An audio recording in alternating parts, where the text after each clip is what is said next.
भारत के पड़ोसी देश म्यांमार में हुई तख्तापलट पर अमेरिका ने सख्त रुख अपनाया है। साथ ही म्यांमार को कड़े प्रतिबंधों का सामना करने को तैयार रहने की चेतावनी भी दी है।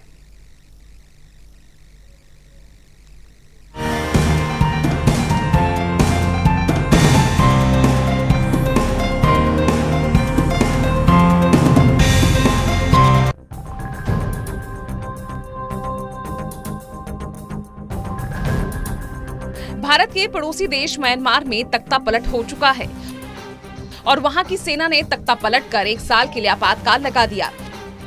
साथ ही आंग सान सू समेत पूरे मंत्रिमंडल को गिरफ्तार कर लिया है। म्यांमार में हुए इस तख्तापलट की गूंज पूरी दुनिया में सुनाई दी और अब इसके खिलाफ आवाज भी उठने लगी है।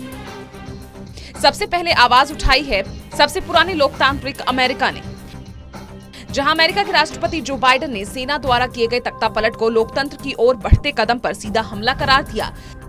साथ ही बाइडेन ने म्यांमार पर नए प्रतिबंध लगाने की चेतावनी भी दी है। इतना ही नहीं, म्यांमार की स्टेट काउंसलर आंग सान सू की समेत देश के शीर्ष नेताओं को हिरासत लेने के कदम की अमेरिका ने आलोचना की है। अमेरिकी राष्ट्रपति ने वैश्विक समुदाय का भी आह्वान किया कि वो एक स्वर में म्यांमार की सेना पर दबाव डाले।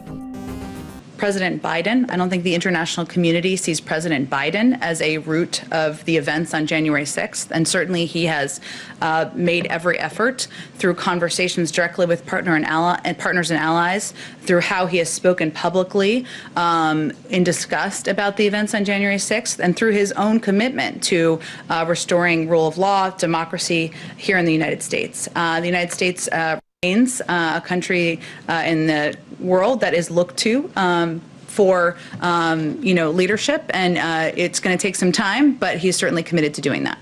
Well, I think that's why that was called out in the president's comments. As you know, we removed sanctions. The United States, I should say, removed sanctions on Burma over the past decade based on progress toward democracy. The reversal of that progress will necessitate an immediate review of our sanctions laws and authorities, followed by appropriate action. So that's why he called it out. I don't have any additional steps beyond that to predict for you at this point in time.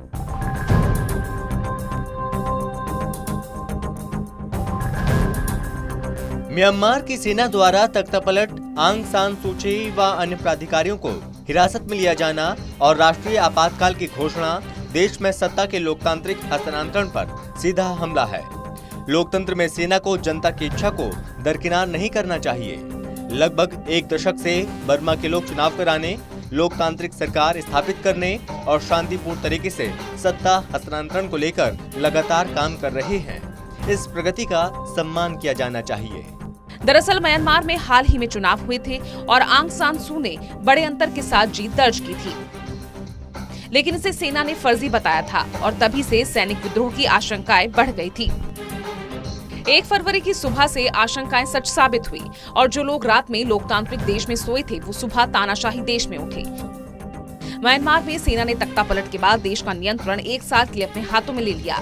साथ ही सेना ने general को कार्यकारी राष्ट्रपति नियुक्त किया है। आपको बता दें कि म्यांमार में पिछले साल हुए चुनाव में सू की की NLD पार्टी को संसद में 83% सीटें मिली थी, जो सरकार बनाने के लिए पर्याप्त थी।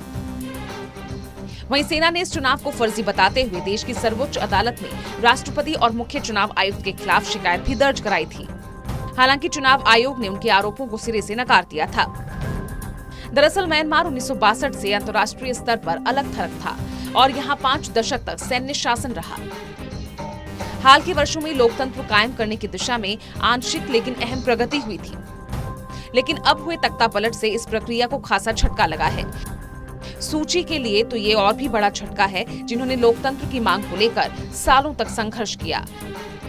सालों तक वो नजरबंद रही और अपने प्रयासों के लिए उन्हें नोबेल शांति पुरस्कार भी मिला। Special desk total news.